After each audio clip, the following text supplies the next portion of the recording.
You want to get better? You want to self-improve?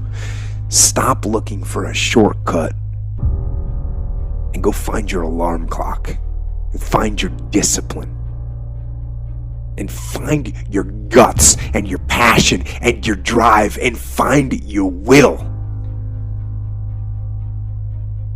And then you will find your freedom.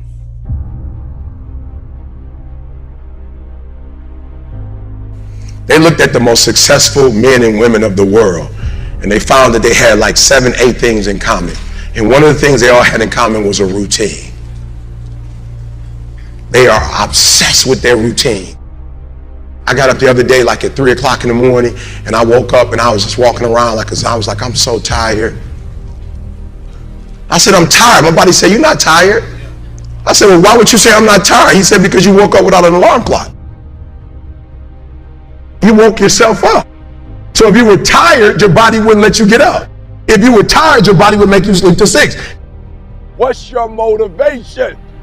You've got to ask what drives it, what guides it, what moves it, what's the spirit behind it, what's the reason behind it, what's the purpose behind it. Are you hearing what I'm saying? That's just as critical as the action itself. So the reason why you can't get up at 4 o'clock in the morning is because you don't have that thing that's driving you, that's pushing you to say no to the alarm clock and wake up, no to the snooze button. The first step is the hardest one. Doesn't matter how big that step is, or more important, how small that step is. You gotta do something. You gotta move in the right direction. You are the machine, and you can control the machine. And people ask me, how do I get tougher? Be tougher. They ask me, how can I wake up earlier in the morning? The answer is, wake up earlier in the morning. How can I work out consistently every single day?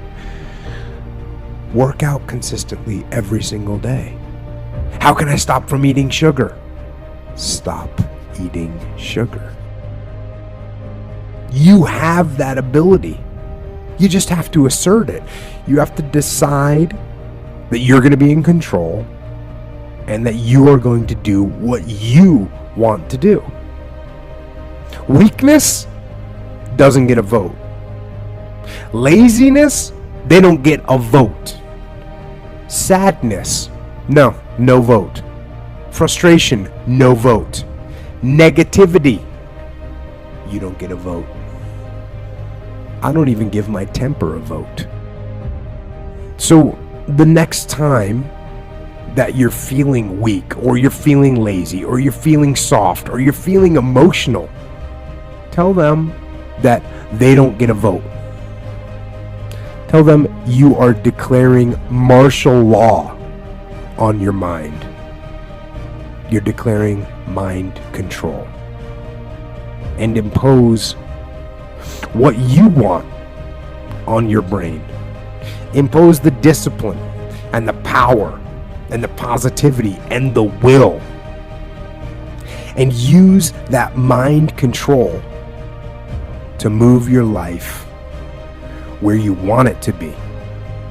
It's the things I always say. Get stronger, faster, smarter, quicker, friendlier, more helpful, more driven. Don't let your mind control you. Control your mind.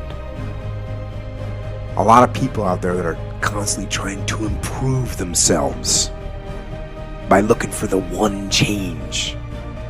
The one change, right? The one change in their life that's gonna make their dreams come true. It isn't one thing. And it isn't 10 things, and it isn't 100 things. It isn't a quick path, and there are no shortcuts. Getting better isn't a hack or a trick or a one change that you need to make. Getting better is a campaign. It's a campaign. It's a daily, a weekly, it's an hourly fight. an incessant fight that doesn't stop against weakness and against temptation and against laziness. It's a campaign of discipline.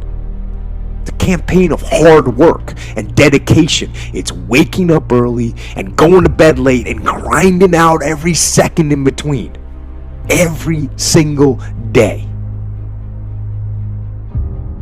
So a few years ago, I used to work on an ambulance, and we pull up to some horrific car accidents, and we had to assess the scene.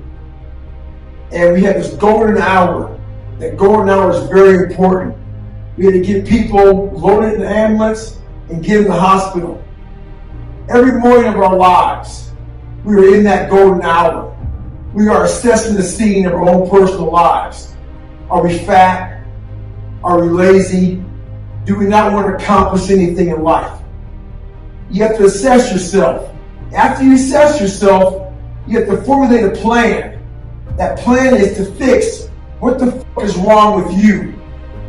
If you don't do that in life, you will continue just to lay there and die and rot away. So make sure you do one thing for yourself in life. Make sure you save yourself. Assess yourself and fix the problem. Well, another early morning for me. I've always hated these mornings. I started waking up at like 4 o'clock in the morning and looking at my shoes for 30 minutes. And I weighed 300 pounds. I had to lose 100 pounds really fast. And so I had purpose then. And I was losing the weight. And then purpose was trying to be a Navy SEAL. And then purpose was trying to be an Army Ranger. And then purpose was trying to do these 100-mile races or 50-mile races or 200-mile races. And I often struggle sometimes in the morning to get up this early to find purpose, to continue doing this. My purpose in life now is attitude.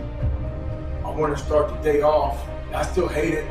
I want to start the day off with the right attitude. I don't want life to come at me. I want to make sure that I'm physically trained for it. We all need a mission. That's what life should be, is a mission. That's what gives your life purpose and focus and drive and ultimately satisfaction. Now, that mission can be the job you work at. It can be providing for your family, or it can be getting better at jiu-jitsu, or stronger at Olympic lifting, or starting a business that you want to grow and build and take over the world. And sometimes people ask me what to do if they don't know what their mission is or what their mission should be.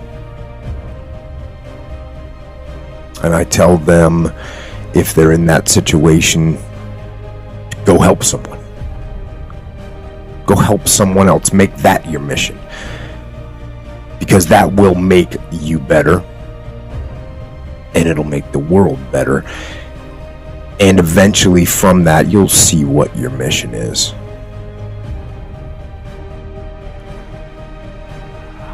A lot of times I'll be in a 200-mile run or something like that, and I'm all jacked up.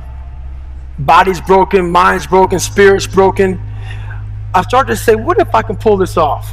When I first walked into the Navy SEAL recruiter's office, he looked at me and said, there's only been 35 African Americans in 70 years make it through. You know what I said to myself? What if I can be the 36th? It's the what if I can pull off a miracle. What if I can become someone that no one thinks I can be? And just me talking about that, I have the hair going up on my arms, because it makes me just like, what if?